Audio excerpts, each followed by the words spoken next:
અભ્યાસ કરીએ છીએ ધોરણ 11 વિષય બાયોલોજીને ચેપ્ટર નંબર 13 ઉચ્ચ કક્ષાની વનસ્પતિમાં પ્રકાશ સંશ્લેષણ. તો કાલે આપણે કેલ્વિન ચક્ર જોયું, એવી જ રીતે આજે એક બીજું ચક્ર જોઈએ. એટલે કાલે આપણે કેલ્વિન ચક્ર જોયું શાની અંદર? C3 પરિપથમાં. બરાબર કે આજનો આપણો જે ટોપિક છે એ છે C4 પરિપથ. C4 પરિપથ અથવા તો આપણે કહીએ C4 ચક્ર.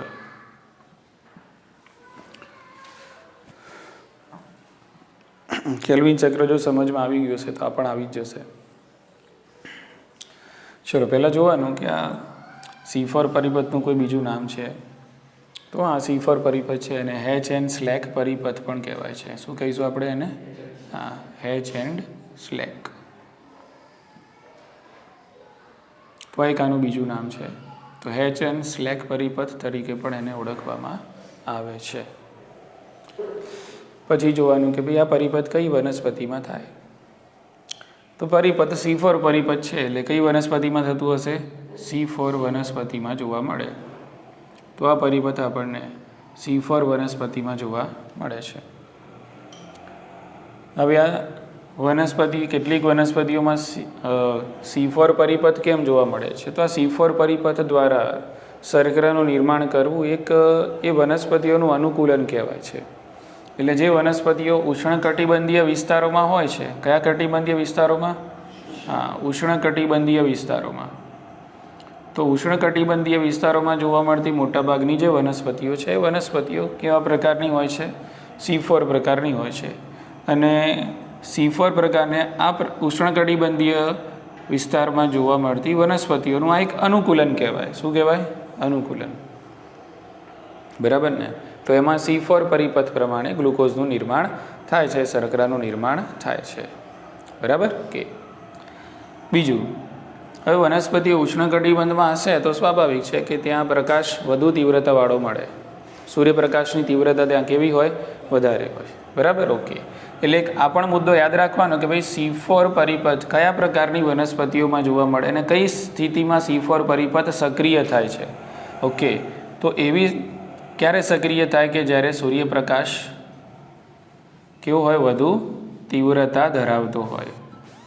એટલે જે વનસ્પતિઓને વધુ તીવ્રતાવાળો સૂર્યપ્રકાશ મળે છે, બરાબર, તો એ વનસ્પતિમાં કયું પરિપથ થશે? C4 પરિપથ થશે. બરાબર. અને C4 પરિપથ જો વધુ તીવ્રતાવાળો પ્રકાશ આવે તો C4 પરિપથ થાય ને તો જે વનસ્પતિ વધુ તીવ્રતાવાળો પ્રકાશ સહન કરી શકે, બાકી કરી શકે નહીં. બરાબર ને? એટલે વધુ તીવ્રતા ધરાવતા સૂર્યપ્રકાશની હાજરીમાં આ પથ કેવો થાય છે? આ વનસ્પતિઓમાં સક્રિય થાય છે. બોલો, ઉતરે છે મગજમાં વાત? બરાબર ને? ઓકે. હવે આગળ સવાલ એ છે કે કેટલીક વનસ્પતિ C3 કહીએ છીએ, C4 કહીએ છીએ, તો શું આ C3 અને C4 વનસ્પતિમાં અંતસ્થ રચનામાં કોઈ તફાવત છે ખરો? બરાબર કે ભાઈ C3 વનસ્પતિ હોય તો એમાં C3 પરિપથ થાય છે, C4 વનસ્પતિમાં C4 પરિપથ થાય છે. તો એની અંદર અંતસ્થ રચનામાં કોઈ તફાવત કરો? તો હા, અંતસ્થ રચનાની અંદર તફાવત છે. તમે C3 વનસ્પતિની અંતસ્થ રચના જુઓ અને C4 વનસ્પતિની અંતસ્થ રચના જુઓ, સૂક્ષ્મદર્શક યંત્રમાં તમે અભ્યાસ કરશો તો બંને વનસ્પતિઓ છે, બરાબર, એની અંદર તમને સ્પષ્ટ તફાવત જોવા મળે છે. બરાબર કે? એટલે આ જે C4 વનસ્પતિ છે એનું તમે માની લો કે આપણે પર્ણ લઈએ છીએ અને આ પર્ણનો છેદ લઈએ છીએ અને આની અંતસ્થ રચનાનો આપણે અભ્યાસ કરીએ છીએ સૂક્ષ્મદર્શક યંત્રમાં. તો C4 વનસ્પતિમાં એક વિશિષ્ટ પ્રકારની કોષોની ગોઠવણી જોવા મળે છે. બરાબર કે? એને કહેવાય છે ક્રેન્જ પેશી રચના. બોલો, શું કહીશું આપણે એને? ક્રેન્જ પેશી રચના. બરાબર. તો આ ક્રેન્જ પેશી રચના, આ જે ક્રેન્જ એનાટોમી છે એ C4 વનસ્પતિમાં જોવા મળે છે, જ્યારે C3 વનસ્પતિમાં જોવા મળતી નથી. આપણે સમજીએ પછી ક્રેન્જ પેશી રચના એટલે શું. પણ પહેલાં આટલું યાદ રાખો કે C4 વનસ્પતિમાં C4 પરિપથ થવાનું કારણ એ છે કે એમની અંદર એક વિશિષ્ટ પ્રકારની કોષોની ગોઠવણી જોવા મળે છે, જેને શું કહીશું આપણે? ક્રેન્જ પેશી રચના. અને આ ક્રેન્જ પેશી રચના C3માં જોવા મળે નહીં. બોલો, આટલી ખબર પડી? ઓકે. હવે ક્રેન્જ પેશી રચના એટલે શું તો એની આપણે વાત કરી લઈએ. તો ક્રેન્જનો મતલબ શું થાય પહેલાં આટલું સમજી લઈએ. તો ક્રેન્જનો મતલબ થાય આવરવું, આવરી લેવું, બરાબર. એને શું કહેવાય? ક્રેન્જ. ક્રેન્જનો મતલબ થાય આવરવું, ઢાંકી દેવું, આવરિત કરી દેવું, એને કહેવાય ક્રેન્જ, બરાબર. ઓકે. તો C4 વનસ્પતિમાં આપણને જે ક્રેન્જ પેશી રચના જોવા મળે છે તો એમાં શું હશે? તો એમાં માની લો કે આ છે વાહીપુલ. શું છે આ? વાહીપુલ. તો વાહીપુલની ફરતે એકબીજા સાથે ગાઢ રીતે જોડાયેલા કોષોના ઘણા બધા સ્તરો જોવા મળે છે. આ રીતે જો વાહીપુલ છે, બરાબર. વચ્ચે શું છે? સેન્ટરમાં વાહીપુલ છે. આ વાહીપુલ છે, બરાબર. અને આ વાહીપુલની ફરતે તમે જોઈ શકો છો પુલકંચુકના કોષો છે. આ બધા કયા કોષો છે? પુલકંચુકના કોષો, બરાબર. કે તો વાહીપુલને આવરી લીધો કોને? પુલકંચુકના કોષોએ, બરાબર. કે તો વાહીપુલની ફરતે આપણને પુલકંચુકના કોષોના ઘણા બધા સ્તરો જોવા મળે છે. પુલકંચુકના કોષો. તો પુલકંચુકના કોષોના ઘણા બધા સ્તરો આપણને વાહીપુલની ફરતે જોવા મળે છે. ક્લિયર? તો આ પ્રકારની જે ગોઠવણી છે કે જેમાં વાહીપુલો પુલકંચુકના ઘણા બધા સ્તરોથી ઘેરાયેલા હોય છે તો એને કહેવાય ક્રેન્જ પેશી રચના. બોલો, ખ્યાલ આવી ગયો? કે એટલે વાહીપુલની ફરતે આ એક સ્તર નથી, 1 2 3 ઘણા બધા શું હશે? સ્તર હશે. અને ઘણા બધા સ્તર છે એ આ વાહીપુલને આવરી લે છે. ક્લિયર? એટલે આ પ્રકારની જે કોષોની ગોઠવણી, પેશીની જે રચના છે એને ક્રેન્જ પેશી રચના કહે છે. અને આ પ્રકારની પેશી રચના C3માં જોવા નથી મળતી.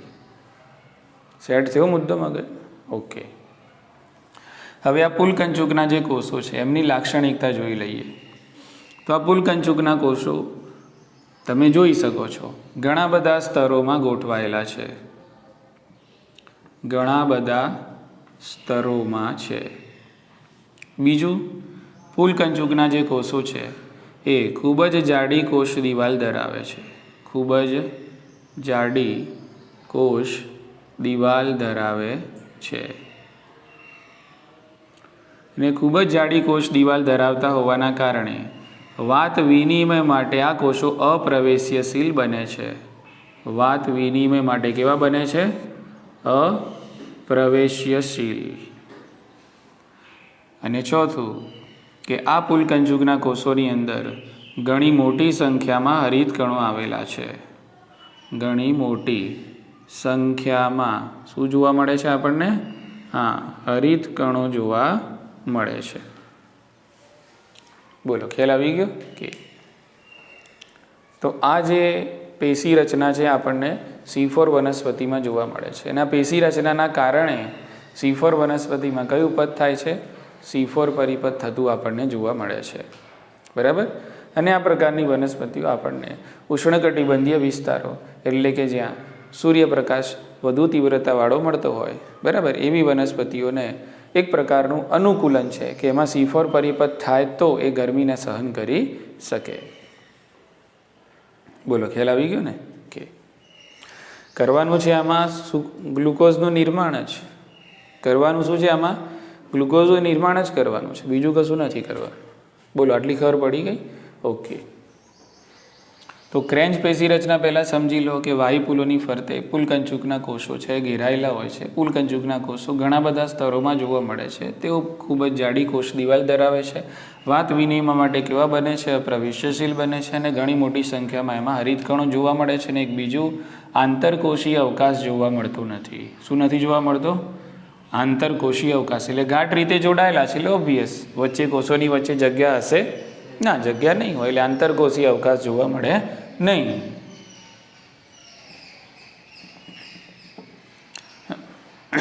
આંતરકોષીય અવકાશ જોવા મળતો નથી, બરાબર. કે તો આટલી આ લાક્ષણિકતા તમારે ક્રેન્જ પેશી રચનાની યાદ રાખવાની, 2 માર્ક્સમાં કદાચ પૂછે કે ભાઈ ક્રેન્ચ પેશી રચના વર્ણવો, તો એમાં આટલું લખવું પડે. ઉતરી ગઈ વજન? શામાં જોવા મળે? સી ફોર વનસ્પતિમાં જોવા મળે. સેટ મુદ્દો. ઓકે, હવે આગળ વધીએ. મુખ્ય આપણી જે વાત છે એના તરફ કે સી ફોર પરિપથ કોને કહેવાય ને કઈ રીતે સી ફોર પરિપથ આગળ વધે છે. તો આ તો છે પુલકંચુકના કોષો. હવે પુલકંચુકના કોષો ઘણા બધા સ્તરોમાં ગોઠવાયેલા છે આવી રીતે, અને પછી અહીંયા ક્યાંક એના ઉપર આપણને જોવા મળશે મધ્યપર્ણનો કોષ. કયો કોષ હશે? મધ્યપર્ણનો કોષ. બરાબર? ઓકે, હજુ તમને હું થોડું આસાન કરી આપું. આપણે પર્ણની દ્વિદળી પર્ણ હોય કે એકદળી પર્ણ હોય, બરાબર, દ્વિદળી અને એકદળી પર્ણની આપણે અંતસ્થ રચના જોઈ, બરાબર. એમાં જોતા હતા અહીંયા હતું ઉપરી અધિસ્તર, આ હતું અધ અધિસ્તર, બરાબર. ઓકે, અને અહીંયા આપણને જોવા મળતા આ રીતે મધ્યપર્ણના કોષો. શું હતા આ રીતે? મધ્યપર્ણના કોષો, બરાબર. કે પછી આ છે માની લો કે વાહીપુલ, અને વાહીપુલની ફરતે આ રીતે હતા પુલકંચુકના કોષો ઘેરી વળેલા હતા. બોલો હા કે ના? બરાબર. આ બધા શું છે? પુલકંચુકના કોષો. પુલકંચુકના કોષોએ કોને ઘેરી લીધું છે? વાહીપુલોને ઘેરી લીધા છે. એટલે આ જે પેશી રચના થઈ એને શું કીધું આપણે અહીંયા? ક્રેન્ચ પેશી રચના. બરાબર. આ જ વસ્તુ મેં અહીંયા દોરી છે, કંઈ ફરક નથી, બરાબર ને? ઓકે, એટલે આ છે વાહીપુલ, એની ફરતે પુલકંચુકના કોષો ઘેરાઈ, મતલબ એને પુલકંચુકના કોષોએ ઘેરી લીધું, બરાબર. ચલો, આ પુલકંચુકનો કોષ છે ને આ કયો છે? મધ્યપર્ણનો કોષ. એટલે આ 2 કોષને હું બહાર કાઢું છું. સમજાયું હા કે ના? એક કયો કાઢ્યો મેં? મધ્યપર્ણનો, અને બીજો કયો? પુલકંચુકનો, બરાબર. ઓકે, તો આ જે છે એ મધ્યપર્ણનો કોષ છે, બરાબર.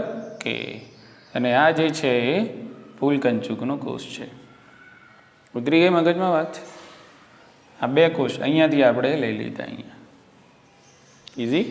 કે તો આને નામ આપી દઈએ પહેલાં. તો આ કયો કોષ છે? તો મધ્યપર્ણનો કોષ છે, અને આ પુલકંચુકનો કોષ છે. અંગ્રેજીમાં મધ્યપર્ણના કોષને કહેવાય મેઝોફિલ સેલ.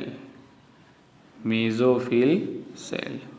પુલકંચુકના કોષને કહેવાય bundle sheet cell. Bundle sheet cell. બોલો, ખ્યાલ આવી ગયો?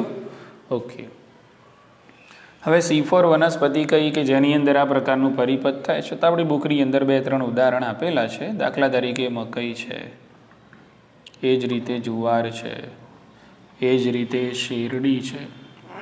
તો આ બધી વનસ્પતિ એવી કે સામાન્ય રીતે આપણને ઉષ્ણકટિબંધીય વિસ્તારોમાં જોવા મળે કે જે વધુ તીવ્રતાવાળો પ્રકાશ હોય તો પણ એને સહન કરી શકે છે. અને સહન કેમ કરી શકે છે? તો કારણ કે એમની અંદર C4 પરિપથ જોવા મળે છે. એ પરિપથ દ્વારા એમાં ગ્લુકોઝનું નિર્માણ થાય છે, બરાબર ને?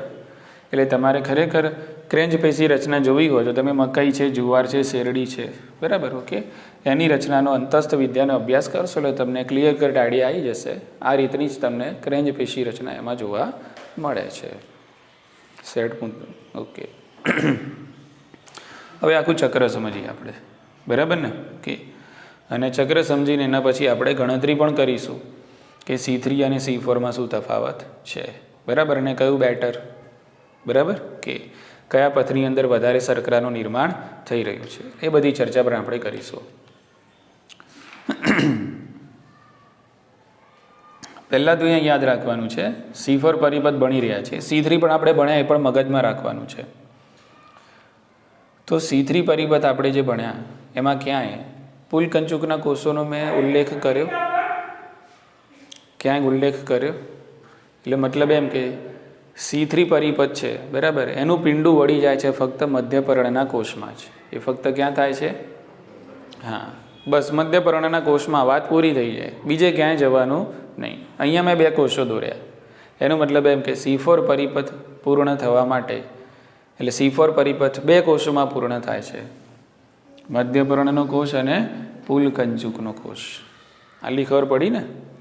ક્યાં? મધ્યપર્ણનો કોષ અને પુલકંચુકનો કોષ.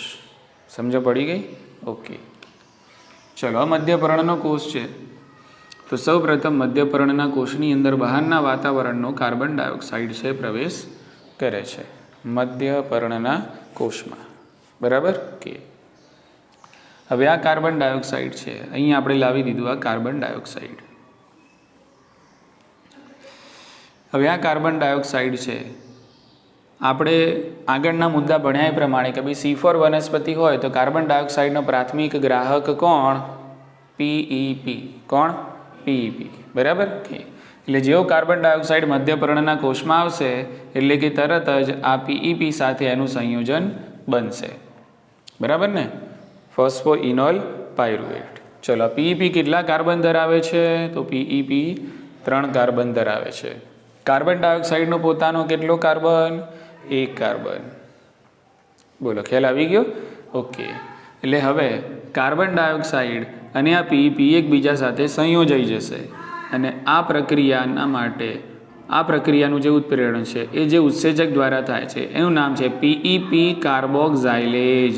ઉત્સેચકનું નામ શું છે? PEP કાર્બોક્સાઇલેજ. બરાબર?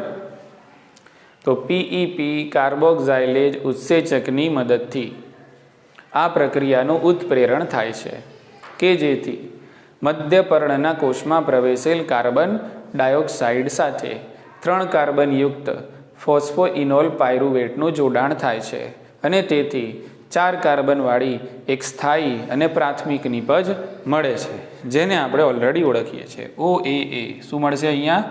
OAA. બરાબર? ઓક્ઝેલો એસિટિક એસિડ. જોયું હતું ને? એટલે પહેલાં શું મળ્યું? ઓક્ઝેલો એસિટિક એસિડ મળ્યું. સેટ મુદ્દો. તો આ 4 કાર્બનયુક્ત ઓક્ઝેલો એસિટિક એસિડ મળે છે. ત્યારબાદ આ 4 કાર્બનયુક્ત ઓક્ઝેલો એસિટિક એસિડ બીજા કાર્બનિક એસિડની અંદર રૂપાંતરણ પામે છે. બરાબર? દાખલા તરીકે હું અહીંયા લખું છું મેલિક એસિડ. શું લખું છું અહીંયા? મેલિક એસિડ. ખ્યાલ આવી ગયો કે? અથવા તો એસ્પાર્ટેટ એટલે એસ્પાર્ટિક એસિડ. પણ આપણે શું લખ્યું અહીંયા? મેલિક એસિડ. એટલે આ જે ઓક્ઝેલો એસિટિક એસિડ છે 4 કાર્બનયુક્ત કાર્બનિક એસિડ એનું મધ્યપર્ણના કોષમાં મેલેટ અથવા તો એસ્પાર્ટેટમાં રૂપાંતરણ થાય છે. મેલેટ એટલે મેલિક એસિડ અને એસ્પાર્ટેટ એટલે કે એસ્પાર્ટિક એસિડ. આ બધા શું છે? કાર્બનિક એસિડ છે. અને આ બધાની અંદર રહેલા હોય કેટલા કાર્બન? 4 કાર્બન. બરાબર? ચલો માની લઈએ અહીંયા કે ભાઈ ઓક્ઝેલો એસિડિક એસિડ છે એનું રૂપાંતરણ થાય છે હવે ક્યાં? મેલિક એસિડમાં. અને આ મેલિક એસિડ છે એ પણ કેટલા કાર્બનયુક્ત? 4 કાર્બનયુક્ત છે. બોલો સમજણ પડી ગઈ આટલી? તો આટલો હિસાબ થયો મધ્યપર્ણના કોષમાં. ક્યાં થયો? મધ્યપર્ણના કોષમાં. બોલો મધ્યપર્ણના કોષમાં કેલ્વિન ચક્ર થયું અહીંયા? ના. C3 પરિપથમાં કેલ્વિન ચક્ર ક્યાં થતું હતું? મધ્યપર્ણના કોષમાં. બસ આ ફરક છે C3 પરિપથમાં અને C4 પરિપથમાં. બરાબર? કે C3 પરિપથમાં કેલ્વિન ચક્ર મધ્યપર્ણના કોષમાં થાય છે પણ અહીંયા C4 પરિપથમાં કેલ્વિન ચક્ર કયા કોષમાં થવાનું છે? ફૂલકંચુકના કોષમાં થાય છે. ઉધરી મગજમાં વાત.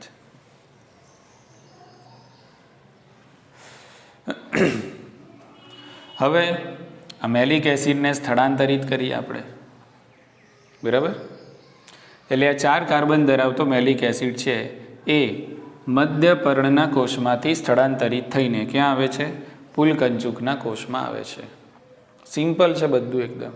બરાબર? યાદ રહી જાય એવું છે. તો મેલિક એસિડ મધ્યપર્ણના કોષમાંથી સ્થળાંતરિત થઈને ક્યાં આવ્યું? ફૂલકંચુકના કોષમાં આવે છે. ચલો તો અહીંયા આપણે લાવી દીધું આ મેલિક એસિડને. મેલિક એસિડ કેટલા કાર્બન ધરાવે છે? 4 કાર્બન ધરાવે છે. હવે 4 કાર્બન ધરાવતો મેલિક એસિડ છે એમાંથી ડીકાર્બોક્સાઇલેશન થાય છે. આનું શું થશે? ડીકાર્બોક્સાઇલેશન. ડીકાર્બોક્સાઇલેશન. કાર્બોક્સાઇલેશન થાય તો હું શું કરું? કાર્બન ડાયોક્સાઇડને એડ કરું. અહીંયા શું થાય છે? ડીકાર્બોક્સાઇલેશન. એટલે મેલિક એસિડમાંથી કાર્બન ડાયોક્સાઇડ છૂટો પડશે. શું થશે? છૂટો પડશે. બોલો સમજાયું? હા કે ના? બરાબર? ઓકે. એટલે અહીંયા અને અહીંયા આ રીતે. તો તો અહીંયા થયું શું? ડી કાર્બોક્સાઇલેશન. અહીંયા શું થયું? ડી કાર્બોક્સાઇલેશન. ખ્યાલ આવી ગયો? અને ડી કાર્બોક્સાઇલેશન માટેનું ઉત્સેચક જે મેલિક એસિડનું શું કરે છે? ડી કાર્બોક્સાઇલેશન કરે છે. તે ઉત્સેચક થાય મેલેટ ડી કાર્બોક્સાઇલેજ. શું કહેવાય? ડી કાર્બોક્સાઇલેજ. સિમ્પલ. ડી કાર્બોક્સાઇલેશન કરવું છે તો ઉત્સેચકનું નામ ડી કાર્બોક્સાઇલેજ. બોલો, ખ્યાલ આવી ગયો? બસ. તો ડી કાર્બોક્સાઇલેજ ઉત્સેચકની મદદથી મેલિક એસિડનું થાય છે ડી કાર્બોક્સાઇલેશન. બરાબર કે? એટલે એક જગ્યાએ અહીંયા છૂટો પડી ગયો કાર્બન ડાયોક્સાઇડ. બરાબર. તો હવે મેલિક એસિડનું ડી કાર્બોક્સાઇલેશન ક્યાં થાય છે એ પણ યાદ રાખવાનું. કયા કોષમાં? પુલકંચુકના કોષમાં. તો મેલિક એસિડનું ડી કાર્બોક્સાઇલેશન થશે એટલે તેમાંથી એક કાર્બન ડાયોક્સાઇડનો અણુ છૂટો પડ્યો. મેલિક એસિડ જોડે હતા 4 કાર્બન, એટલે એક કાર્બન તો જતો રહ્યો. કયા સ્વરૂપમાં? કાર્બન ડાયોક્સાઇડના સ્વરૂપમાં. એટલે બીજું અહીંયા જે મળવાનું એ કેટલા કાર્બન ધરાવતું હશે? 3 કાર્બન ધરાવતું હશે. બરાબર ને? ઓકે. એટલે અહીંયા તમને 3 કાર્બન ધરાવતો કાર્બનિક એસિડ મળે છે. બરાબર. દાખલા તરીકે અહીંયા મળ્યો તમને પાયરુવિક એસિડ. શું મળ્યો? Pyruvic acid. સમજાયું ને? એટલે એની અંદર કેટલા કાર્બન છે? 3 કાર્બન. આટલી ખબર પડી. હવે આ જે કાર્બન ડાયોક્સાઇડ છે એ જવાનો હવે કેલ્વિન ચક્રમાં. આ કાર્બન ડાયોક્સાઇડ જે મેલિક એસિડમાંથી ડી કાર્બોક્સાઇલેશનથી છૂટો પડ્યો ને એ કાર્બન ડાયોક્સાઇડ હવે ક્યાં પ્રવેશ કરશે? કેલ્વિન ચક્રમાં. બરાબર. આ છે કેલ્વિન ચક્ર. કેમ આવું થાય છે? તો પુલકંચુકના કોષોમાં, C4 વનસ્પતિમાં પુલકંચુકના કોષોમાં આવેલો હોય છે રૂબિસ્કો ઉત્સેચક. કયો હોય છે? રૂબિસ્કો ઉત્સેચક, જે કેલ્વિન ચક્રના કાર્બોક્સિલેશનમાં ફાળો આપે છે. આ રૂબિસ્કો ઉત્સેચક C4 વનસ્પતિમાં મધ્યપર્ણના કોષમાં હોતો નથી. બોલો, ખ્યાલ આવી ગયો ને? જ્યારે C3 વનસ્પતિમાં રૂબિસ્કો ઉત્સેચક ક્યાં હતો? મધ્યપર્ણના કોષમાં હતો. બરાબર ને? પણ C4 વનસ્પતિમાં રૂબિસ્કો ઉત્સેચક મધ્યપર્ણના કોષમાં નથી હોતો અને એટલા માટે અહીંયા કેલ્વિન ચક્ર થતું નથી. એટલે રૂબિસ્કો ઉત્સેચક ક્યાં હોય છે? C4 વનસ્પતિમાં પુલકંચુકના કોષમાં હોય છે. બરાબર. અને એટલા માટે કેલ્વિન ચક્ર ક્યાં થાય છે? પુલકંચુકના કોષમાં થાય છે. બરાબર કે? એટલે આ કાર્બન ડાયોક્સાઇડ જશે કેલ્વિન ચક્રમાં. ઓકે. અને રૂબિસ્કો ઉત્સેચકની મદદથી આ કાર્બન ડાયોક્સાઇડનું થશે આની અંદર સ્થાપન. અને અહીંયા પણ કેલ્વિન ચક્ર એઝ યુઝ્યુઅલ જે હમણાં આપણે જોયું એ રીતે કેલ્વિન ચક્ર આગળ વધશે. સમજાયું? ઓકે. ને કેલ્વિન ચક્ર અહીંયા આગળ વધશે એટલે અહીંયા આપણને મળવાની શર્કરા. શું મળશે અહીંયા આપણને? શર્કરા. બોલો, સમજાયું ને? ઓકે. હવે આ જે પાયરુવિક એસિડ છે એ પાયરુવિક એસિડનું સ્થાનાંતરણ થશે પુલકંચુકના કોષમાંથી. ક્યાં જશે? મધ્યપર્ણના કોષમાં. બરાબર કે? તો આ રહ્યું તમારું પાયરુવિક એસિડ કે જે કેટલા કાર્બન ધરાવે છે?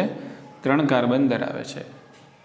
અને આ પાયરુવિક એસિડનું હવે રૂપાંતરણ થશે શાની અંદર?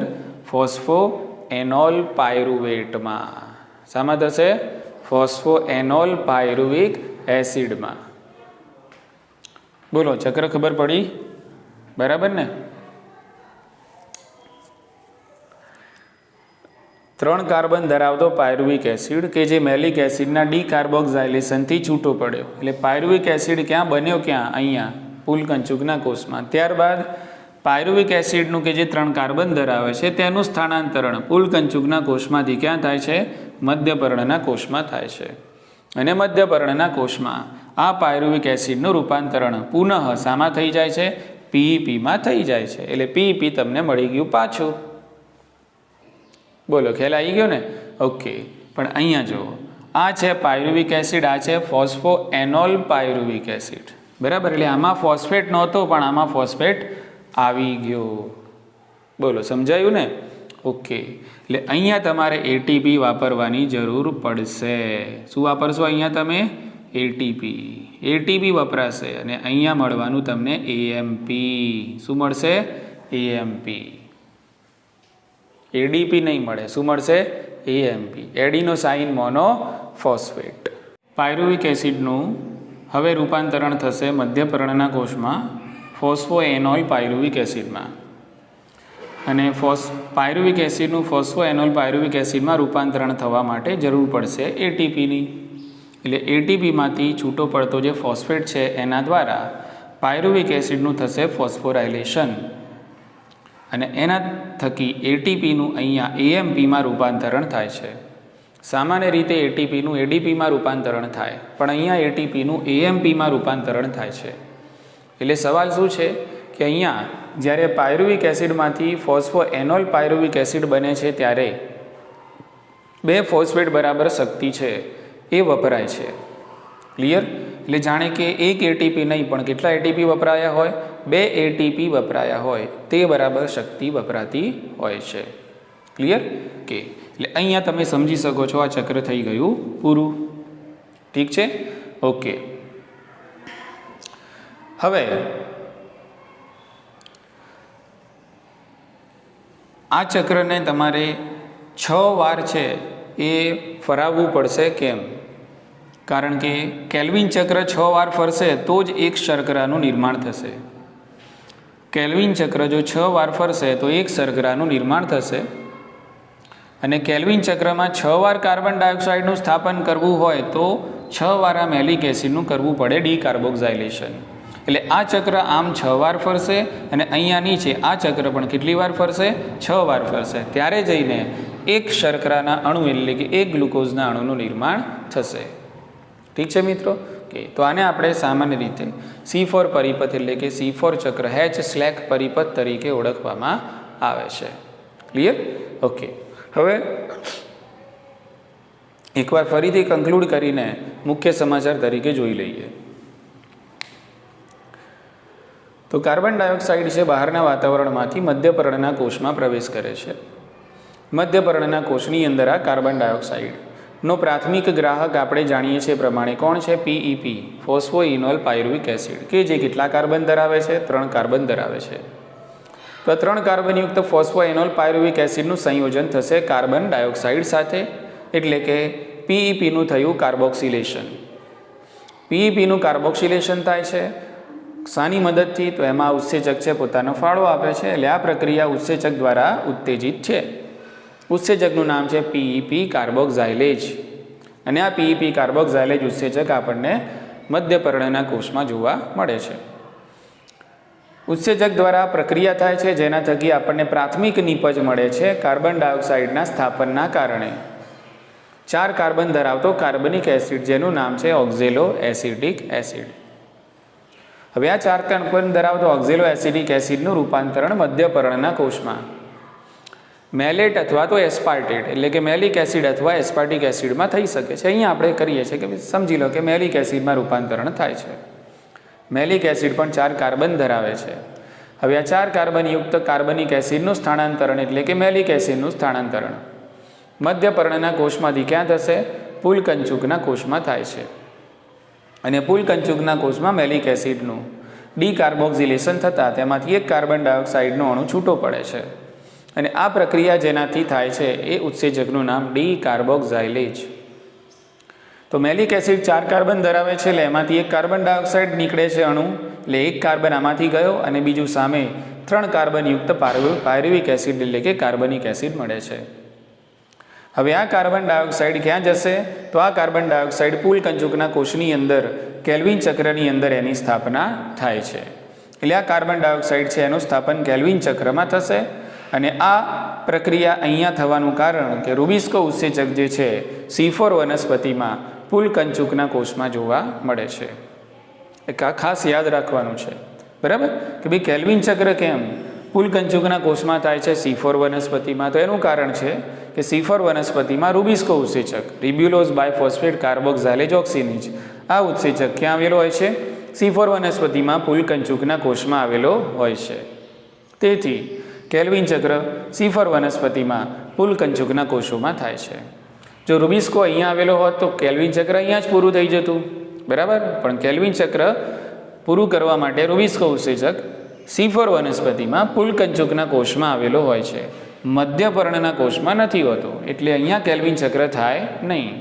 જ્યારે C3 વનસ્પતિમાં મધ્યપર્ણના કોષમાં જ રૂબિસ્કો ઉત્સેચક આવેલો હોય છે, એટલે C3 વનસ્પતિમાં કેલ્વિન ચક્ર મધ્યપર્ણના કોષમાં જ થઈ જાય છે. બરાબર. ચલો હવે છૂટો પડેલો 3 કાર્બનયુક્ત જે પાયરુવિક એસિડ છે એનું સ્થાનાંતરણ થશે હવે પાછું મધ્યપર્ણના કોષમાં, અને મધ્યપર્ણના કોષમાં પાયરુવિક એસિડનું એટીપીની મદદથી રૂપાંતરણ થઈ જશે ફોસ્ફોએનોલ પાયરુવિક એસિડમાં. એટલે તમને અહીંયા પીઈપી પાછો મળી ગયો. એટલે અહીંયા પણ આ રીતે ચક્રીયકરણ થયું. હવે તમારે એક શર્કરાનું નિર્માણ કરવું હોય તો આ કાર્બન ડાયોક્સાઇડનું સ્થાપન 6 વખત થવું જોઈએ, એટલે 6 વખત આ ચક્ર ફરવું જોઈએ. અને 6 CO2 મળે એના માટે આ ચક્ર પણ કેટલી વાર ફરવું જોઈએ? 6 વખત ફરવું જોઈએ. ક્લિયર કે એટલે આ રીતે 6 વાર આ ચક્ર ફરે છે અને 6 વાર કેલ્વિન ચક્ર પુલકંચુકના કોષમાં થાય છે, અને આ રીતે એક ગ્લુકોઝ એટલે કે શર્કરાના અણુનું નિર્માણ થાય છે. હવે આપણે ગણતરી કરી લઈએ કે ભાઈ C3માં કેટલા ATP અને NADPH વપરાયા, જે આપણને ઓલરેડી ખબર છે કે C3 પરિપથની અંદર ગ્લુકોઝના એક અણુનું નિર્માણ કરવું હોય તો કેટલા ATP વપરાશે? 18 ATP વપરાય છે. બરાબર કે અને 12 NADPH વપરાય છે. પરંતુ જો C4 પરિપથની અંદર ગણતરી કરીશું કે ભાઈ કેટલા ATP અને કેટલા NADPH વપરાશે, તો આપણને જવાબ મળશે. જો C4 પરિપથની અંદર આ કેલ્વિન ચક્રમાં આપણે શર્કરાનું નિર્માણ કરવું છે તો આ ચક્રને 6 વાર ફરાવવું પડશે. એટલે 6 વાર આ ચક્ર ફરશે, ચક્રીયકરણ થશે, એટલે C3ની જેમ 18 ATP અને 12 NADPH આટલા તો વપરાવાના જ છે. પ્લસ તમે અહીંયા જુઓ છો કે ભાઈ આ પાયરુવિક એસિડનું અહીંયા પીઈપીમાં રૂપાંતરણ થાય છે, એટલે કે 2 ATP બરાબર શક્તિ વપરાય છે. અને આવું 6 વાર થવું જોઈએ, એટલે એક વારમાં 2 ATP બરાબર શક્તિ વપરાય છે, એટલે આવું 6 વાર થશે, એટલે 6 વારમાં કેટલા ATP? 12 ATP બરાબર શક્તિ વપરાશે. એટલે અહીંયા આપણે કર્યા પ્લસ 12 ATP, એટલે કુલ કેટલા ATP વપરાશે? C4 પરિપથમાં એક ગ્લુકોઝના નિર્માણમાં 30 ATP વપરાય. કેટલા ATP વપરાય મિત્રો? 30 ATP વપરાશે. બરાબર. તો આ રીતે આપણે કહી શકીએ કે C4 પરિપથમાં એક ગ્લુકોઝનું નિર્માણ કરવું હોય તો 30 ATP વપરાય અને 12 NADPH તો આટલા જ વપરાવાના છે, એમાં કોઈ વધારો નથી કે ઘટાડો નથી. બરાબર. ઓકે, તો એક આ ગણતરી પણ યાદ રાખવાની કે C4 પરિપથ હોય તો એક ગ્લુકોઝના નિર્માણ માટે 30 ATP અને 12 NADPH વપરાય, પણ C3 પરિપથ હોય જે આપણે ગયા લેક્ચરમાં જોયું હતું તો એમાં એક ગ્લુકોઝના નિર્માણ માટે 18 ATP અને 12 NADPH વપરાય. તો ATPના વપરાવાની સંખ્યાના આધારે C4 પરિપથ છે એ વધુ ખર્ચાળ છે. વધુ ખર્ચાળ કેમ? કારણ કે C4 પરિપથમાં તમારે એક ગ્લુકોઝનું અણુ બનાવવું હોય તો 30 ATP વપરાઈ જાય છે, જ્યારે C3 પરિપથની અંદર તમારે એક ગ્લુકોઝનું અણુ બનાવવું હોય તો કેટલા? 18 ATP વપરાય છે. બોલો, ખ્યાલ આવી ગયો મિત્રો? ઓકે, એટલે C4 પરિપથ વધુ ખર્ચાળ છે કોના કરતાં? C3 કરતાં. પરંતુ અહીંયા એક મુદ્દો આપણે સમજાવેલો છે કે C3 વનસ્પતિ જે છે એની ઉત્પાદકતા ઓછી છે કોના કરતાં? C4 કરતાં. C4 વનસ્પતિની ઉત્પાદકતા વધારે છે, એટલે કે C3 વનસ્પતિ એક ગ્લુકોઝનું અણુ બનાવશે તો એની સામે C4 વનસ્પતિ 2 બનાવશે. આવું કેમ થાય છે? ઓકે, તો આવું થવાનું કારણ ડિટેલમાં આપણે નેક્સ્ટ લેક્ચરમાં ભણવાનું છે, અને જે પ્રક્રિયા છે એનું નામ છે પ્રકાશ શ્વસન. બરાબર. તો આ પ્રકાશ શ્વસન જુઓ, પ્રકાશ શ્વસન C3 વનસ્પતિમાં થાય છે અને પ્રકાશ શ્વસન C4 વનસ્પતિમાં નથી થતું. અને આ મુખ્ય એક તફાવત પણ છે C3 અને C4 વનસ્પતિ વચ્ચેનો, કે C3 વનસ્પતિમાં પ્રકાશ શ્વસન થાય છે, C4 વનસ્પતિમાં પ્રકાશ શ્વસન થતું નથી. આ એક મુખ્ય તફાવત છે. અને આ પ્રક્રિયાના કારણે એવું મતલબ આ પ્રક્રિયાના કારણે C3 વનસ્પતિ જે છે એની ઉત્પાદકતા ઓછી છે, એટલે કે અડધી છે કોના કરતાં? C4 વનસ્પતિ કરતાં. એટલે C4ની ઉત્પાદકતા C3 વનસ્પતિ કરતાં વધારે છે, આટલું યાદ રાખવાનું. બરાબર. અથવા તો તમે એમ કહો બમણી છે કોના કરતાં? C3 કરતાં. ક્લિયર? ઓકે, તો મિત્રો આ ગણતરી ATPની જે ગણતરી છે એના મુદ્દા આપણે યાદ રાખશું. બરાબર. અને આખું આ ચક્ર યાદ રાખી લઈશું કે આ ચક્ર છે કઈ રીતે ફરે છે. પરિપથ C4 હોય કે C3 હોય બંનેની અંદર કેલ્વિન ચક્ર તો થવાનું છે. ફરક એટલો કે C3ની અંદર કેલ્વિન ચક્ર ક્યાં થતું હતું? મધ્યપર્ણના કોષમાં થતું હતું. કેમ? કારણ કે ત્યાં મધ્યપર્ણના કોષમાં હતું રૂબિસ્કો ઉત્સેચક. જ્યારે C4 પરિપથમાં તમે જોશો તો કેલ્વિન ચક્ર ક્યાં થાય છે? મધ્યપર્ણના કોષમાં થાય છે? ના. ક્યાં થાય છે?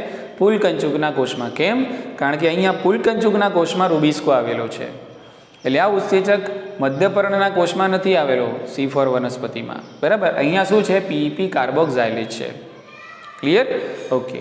બીજું આ ચક્રને તમે અભ્યાસ કરશો એટલે તમને માલુમ પડશે કે આ ચક્રની અંદર કાર્બન ડાયોક્સાઇડનું સ્થાપન કેટલી વાર થાય છે? તો કાર્બન ડાયોક્સાઇડનું સ્થાપન C4 પરિપથમાં 2 વાર થયું. 2 વાર થયું. જો એક અહીંયા થયું તો કાર્બન ડાયોક્સાઇડનું સ્થાપન એક અહીંયા થાય છે. કયા કોષમાં? મધ્યપર્ણના કોષમાં. અને એક બીજું બીજા તબક્કામાં એટલે કે અહીંયા થયું. ક્યાં થયું? કેલ્વિન ચક્રમાં. બરાબર. જ્યારે C3 પરિપથમાં શું હોય છે? તો C3 પરિપથની અંદર કાર્બન ડાયોક્સાઇડનું સ્થાપન એક જ વાર થાય છે. ક્યાં? કેલ્વિન ચક્રમાં મધ્યપર્ણના કોષમાં. જ્યારે અહીંયા તમે જોશો તો કાર્બન ડાયોક્સાઇડનું સ્થાપન એક તો મધ્યપર્ણના કોષમાં અહીંયા થયું. ઓકે. અને બીજું ક્યાં થયું? પુલકંચુકના કોષમાં કેલ્વિન ચક્રમાં. એટલે અહીંયા કાર્બન ડાયોક્સાઇડનું સ્થાપન કેટલા તબક્કામાં થયું? 2 તબક્કામાં. અને અલગ અલગ કોષોમાં. એક મધ્યપર્ણના કોષમાં અને બીજું પુલકંચુકના કોષમાં. ઠીક છે. તો આવા જ બીજા ઘણા બધા તફાવતના મુદ્દા આપણે આવતા લેક્ચરોની અંદર અભ્યાસ કરીશું. પણ આ મુદ્દાની અંદર આપણને એટલું સમજાઈ જવું જોઈએ કે ભાઈ C4 પરિપથ ક્યાં જોવા મળે છે, કઈ વનસ્પતિમાં થાય છે, કોણે શોધ્યો છે, અને એમાં ક્રેન્જ પેશી રચના ખાસ યાદ રાખવાની. અને આના કારણે આની અંદર આપણને C4 પરિપથ જોવા મળે છે. અને C4 પરિપથની અંદર 2 કોષો ભાગ લે છે, મધ્યપર્ણનો કોષ અને પુલકંચુકનો કોષ. અને આ રીતે આ ચક્ર છે ચાલ્યા કરે છે. ઠીક છે. ઓકે. તો મિત્રો આજે આપણે આટલું રાખીએ છીએ. Thank you very much.